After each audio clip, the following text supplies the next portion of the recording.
خدمت میں بیان ہوئے، ایک مضمون اور عنوان تھا عظمت قرآن، اور دوسرا مضمون تھا مقصد قرآن، یعنی توحید خالص کا بیان۔ اب اس پر توحید پر اللہ تعالیٰ نے اس صورت میں 7 دلائل ذکر کیے، لیکن چونکہ قربانی کی آمد ہے اور اس مناسبت سے بھی بعض چیزوں سے آگاہ کرنا ضروری ہے، اس لیے آج کی گفتگو میں سورہ زمر کا ایک اہم مضمون شبہات المشرکین، کہ مشرکین کے شبہات اور مغالطات، اس پر میں مختصر تبصرہ کروں گا تاکہ آئندہ قربانی کے مسائل پر گفتگو کی جا سکے۔ قرآن کریم کا ایک ضابطہ ہے کہ مسئلہ بیان کرتے ہوئے مسئلہ کو دلائل سے مبرہن کرتا ہے، پھر وہ دلائل کئی قسم کی ہیں۔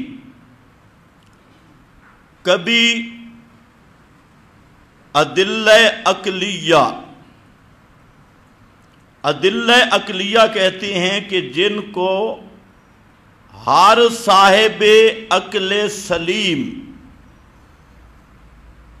سمجھنے کی صلاحیت رکھتا ہے، تو مسئلہ توحید پر عقلی دلائل پیش کیے جاتی ہیں کہ عقل سے غور و فکر کر کے اللہ تعالیٰ کی توحید کو سمجھو۔ کبھی دلائل نقلیہ قرآن ذکر کرتا ہے، نقل کا معنی وہ نہیں جو تمہاری زبان میں ہے، یہاں نقل کا معنی ہے پہلے انبیاء۔ مشرکین کہتے ہیں یہ مسئلہ نیا ہے، ہر دور میں یہی کہتے رہے، تو اللہ رب العزت نے قرآن کریم میں یہ ذکر کیا کہ پہلے انبیاء نے بھی یہی مسئلہ بیان کیا، فرشتوں نے بھی یہ مسئلہ بیان کیا۔ یہ دلیل نقلی فرشتوں سے، از ملائکہ، جنات نے بھی یہی مسئلہ بیان کیا، تو وہاں پوری نقل تحریر جنوں کے حوالے سے انبیاء، اولیاء سب یہ مسئلہ بیان کرتے رہے، تو یہ ادلہ نقلیہ ہیں۔ اسی لیے آپ کو قرآن کریم میں انبیاء کی تقریریں ملیں گی کہ فلاں پیغمبر نے یہ تقریر کی، فلاں پیغمبر نے یہ تقریر کی۔ اور چونکہ حضرت ابراہیم علیہ السلام جد الانبیاء ہیں اور مؤسس التوحید ہیں، اس لیے اس مناسبت سے حضرت ابراہیم کا واقعہ بھی قرآن میں کئی مقام پہ مذکور ہوا،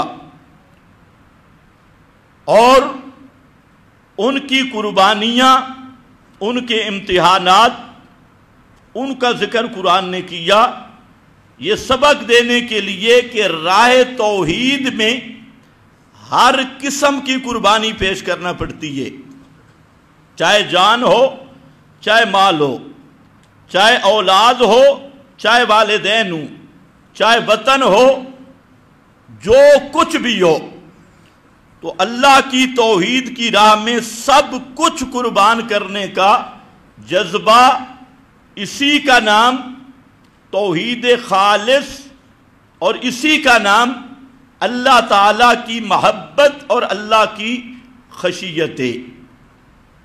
تو بہرحال پھر تیسرا قسم ہے وہی دلیل وہی. پیغمبر کریم کو حکم ہوتا ہے کہ آپ اعلان کر دیں کہ یہ مسئلہ میں اپنی طرف سے نہیں بیان کر رہا، یہ مجھے اللہ کی طرف سے حکم ہے اور میں اس حکم کی تعمیل کر رہا ہوں. یہ اللہ نے مجھ پہ وحی کی ہے، اللہ کا آرڈر اور امر آیا ہے. اس طرح توحید کے دلائل کا یہ ایک رنگ ہوتا ہے پورے قرآن میں. پھر قرآن مقدس کا یہ بھی ضابطہ ہے کہ جہاں مسئلہ توحید بیان کرتا ہے وہاں شبہات المشرکین، مشرکین کو شبہ کیا پڑا، مغالطہ کیا ہوا. تو 8 قسم کے ہیں شبہات المشرکین جن کو قرآن نے ذکر کر کے ان کا رد کیا، اور اس کی تفصیل کا تو یہ مقام نہیں. ہم نے یہاں گفتگو کرنی ہے سورہ زمر کے حوالے سے کہ جہاں پر کن شبہات کا رد کیا گیا تاکہ سورت کا مقصد آپ کے سامنے آئے. سب سے پہلا شبہ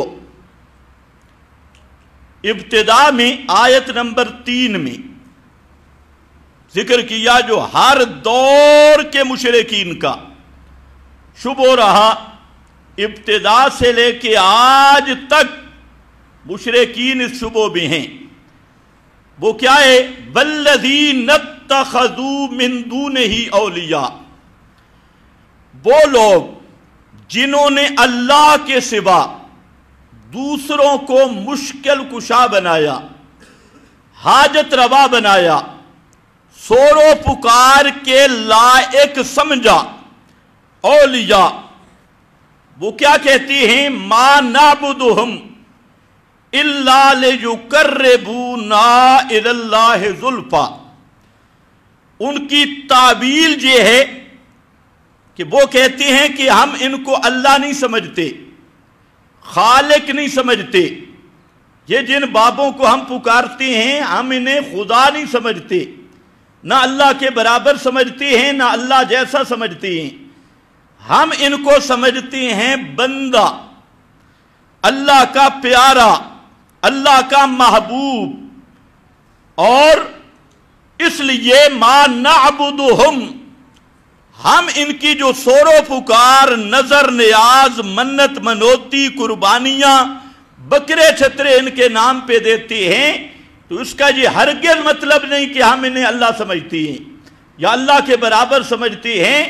ہمارا مقصد یہ ہے کہ یہ اللہ کے محبوب ہیں، اور جب ہم ان کے نام کی یہ چیزیں دیتے ہیں یا ان کی سور و پکار کرتے ہیں تو ان کا کام ہے لیقربونا الی اللہ زلفا، یہ ہمیں اللہ کے قریب کر دیتی.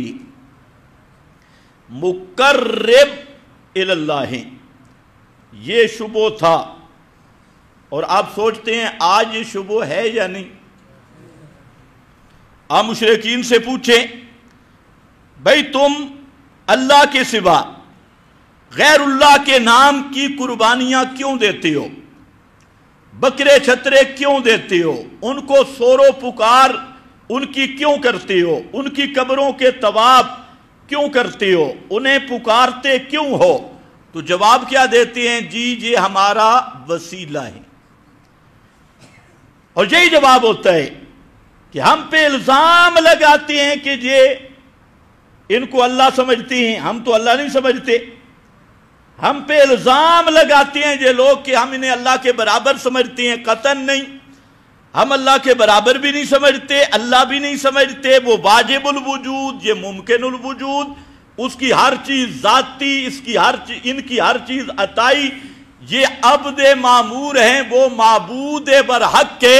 تو ہم تو اتنے فرق کرتے ہیں، تو پھر بھی ہمیں مشرک کہتے ہو.